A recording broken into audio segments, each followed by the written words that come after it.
I'm joined by Ricky now from Motionless In White. How are you, man? I'm great. Thank you for having me. Your set. It's fucking awesome. Oh, thank you. No worries. You've also got a new album out, Graveyard Shift. We do. Which is also awesome. Thank you very much. I mean, what's the reception been like while you've been playing these songs live?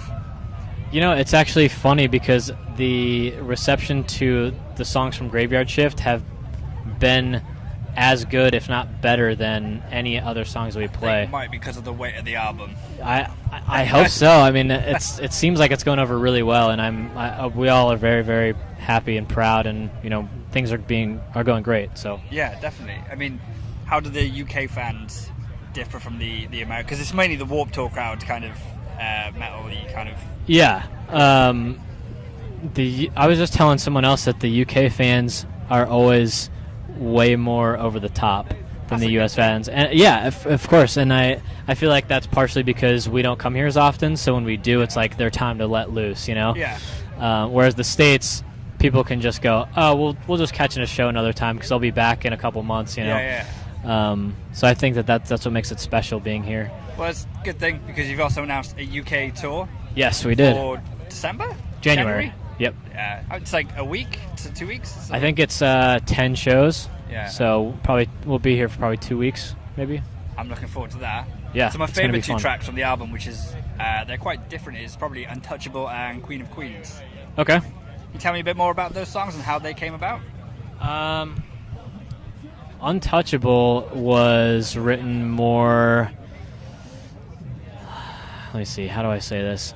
Both of those songs were kind of. I keep telling everyone the same thing, that a lot of the songs in the album were kind of written with a riff in mind. Okay. And it just kind of was like, let's see where this goes, and let's see where this takes us, and kind of let everything fall into place, so that's why I feel like a lot of songs on this album are a lot more organic, and it just feels less like we tried to cram things together and more natural. Do you have more time writing this album, or was it just because of the whole behind the scenes thing? It took longer.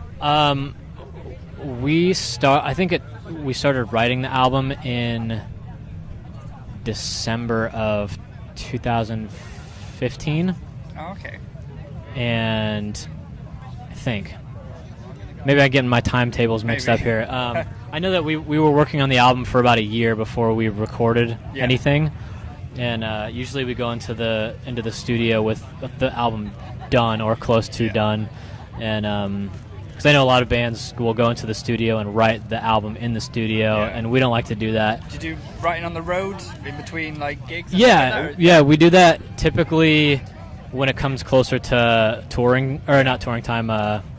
recording time. Because that's when it's like, okay, we have to have everything done, ready to go before we get into the studio. So that's when we'll pull out guitars and stuff in the bus and start jamming things out. But awesome.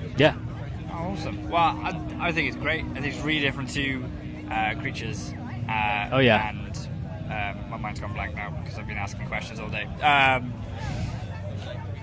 Help me out. The Reincarnate. That's the one. Yep. Sorry. And it's just a progression. And when they were like, "Oh, you're signed to Roadrunner Records," I was like, "Well, there we go. There's got to be something. They've got to pull something out of the bag." I think that we had a little bit of pressure on us for sure, because, I mean, we wanted this album to be perfect. You know, we wanted it to the debut album that are on Roadrunner, like Slipknot, self-titled. You're like, oh, great, okay, cool, that's the benchmark. Shit. Yeah, of course. So, I mean, we had a lot of pressure on ourselves. I think more so on ourselves than anyone else putting pressure on us, because Roadrunner's been very, very awesome as far as letting us kind of have leeway to do what we want, and I mean they wanted us. They were interested in us for us, not like, I know a lot of people have questioned whether or not they had an influence in changing our sound or whatever, and they wanted us to do what we wanted. You know, we signed with them, and they were like, yeah, do your thing. You know, we trust you guys to do what you can do, and so they've been very, very awesome to work with. That's awesome. It's awesome to hear not like they're pressuring you to be like, come on, man, album time. Nothing like that. It's been great. Awesome. So you're obviously on the festival circuit now, because summer's here and downloads here. Yes. What's between that now and January? Well, we do a another tour in August with a band called In This Moment. Oh yeah. And we're doing the second leg of their headlining tour that we did with them in the spring. So we're jumping on that when we get back home, and then we have 2 tours we're working on in the fall. I can't say what yet, but there's 2 in the works right now. So awesome, man. Yeah. Well, I love the album. Thank you very much. Today, and I'm looking forward to seeing you guys in January. I'm also really keen to see who you're bringing out and support. Oh yeah. Because I reckon that'll be pretty proper curveball out there. Yeah, like, I'm sure it'll be great. Have you already got it nailed down, or are you still? I don't know if I should say that or not yet. Maybe not. 6-7 months out. Yeah, that's why I got to keep it a secret, Yeah. you know. So that's cool, man. Dude, absolutely awesome. Thank you. How'd that really know? Can I just lick it first to try it? Yeah, you go for it, man. Should I just do the whole thing at do once? the whole thing. Whole thing at once? Yeah, you mind if I try one?